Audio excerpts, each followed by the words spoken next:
بسم اللہ الرحمن الرحیم نحمد و نصلی علی رسولہ الکریم اما بعد فاعوذ باللہ من الشیطان الرجیم بسم اللہ الرحمن الرحیم۔ محترم سامعین، آج کے سبق میں بہشتی زیور غسل کے مسائل میں مسئلہ نمبر 13 سے 21 تک پڑھیں گے۔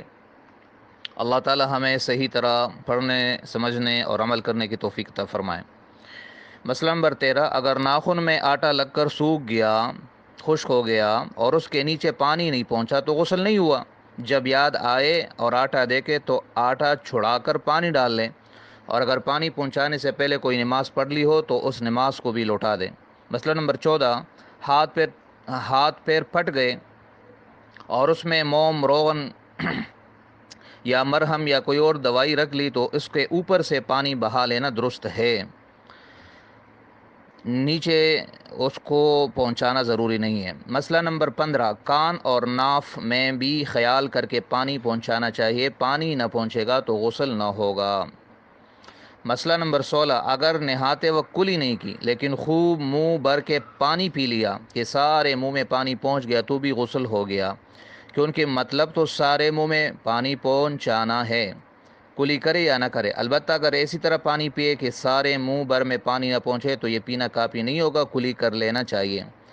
مسئلہ نمبر 17، اگر بالوں میں یا ہاتھ پیروں میں تیل لگا ہوا ہے کہ بدن پر پانی اچھی طرح ٹھہرتا نہیں ہے بلکہ پڑتے ہی ڈلک جاتا ہے، یعنی بہہ جاتا ہے، تو اس کا کچھ حرج نہیں ہے۔ جب سارے بدن اور سارے سر پر پانی ڈال لے تو غسل ہو گیا۔ مسئلہ نمبر 18، اگر دانتوں کے بیچ میں ڈلی کا درہ پھنس گیا تو اس کو خلال سے نکال لیں، یعنی کسی بھی چیز کا کوئی ٹکڑا، چاہے پان کا ٹکڑا ہو یا کسی اور ٹکیے کا یا صابن کا کوئی ٹکڑا وہاں پھنس گیا ہو تو اس کو خلال سے نکال دے، یعنی کسی چیز کو درمیان میں ڈال کے نکال دے، برش سے یا مسواک سے، اور اگر اس کی وجہ سے دانتوں کے بیچ میں پانی نہ پہنچے گا تو غسل نہ ہوگا۔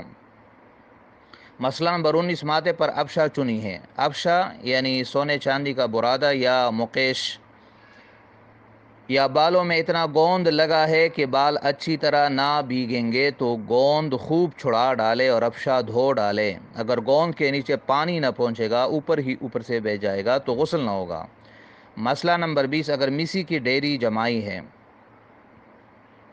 تو اس کو چھڑا کر کلی کر لے، نہیں تو غسل نہ ہو۔ مسی تانبے وغیرہ سے بنی ہوئی کوئی چیز جو ہو وہ اگر کہیں پر لگائی ہے تو اس کو بھی چھڑائے۔ غرض یہ کہ جو بھی چیز جسم کے کسی حصے کے ساتھ سختی کے ساتھ گوند کے ساتھ لگا ہوا ہے تو وہاں سے وہ گوند اور وہ سخت چیز ہٹا لے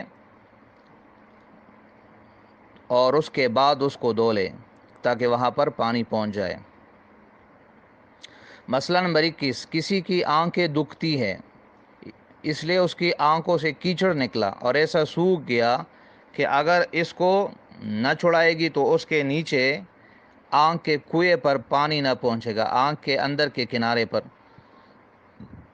جہاں پر کیچڑ اور میل جمع ہوتا ہے، تو اس کا چھڑا ڈالنا واجب ہے بھی، اس کے چھڑائے نہ وضو درست ہوگا نہ غسل ہوگا۔ یہاں الحمدللہ غسل کے مسائل ختم ہوئے، باقی اگلے مسائل اگلے سبق میں پڑھیں گے۔ اللہ تعالی ہمیں اس کو سمجھنے اور اس پر عمل کرنے کی توفیق عطا فرمائے۔ صدق اللہ العظیم۔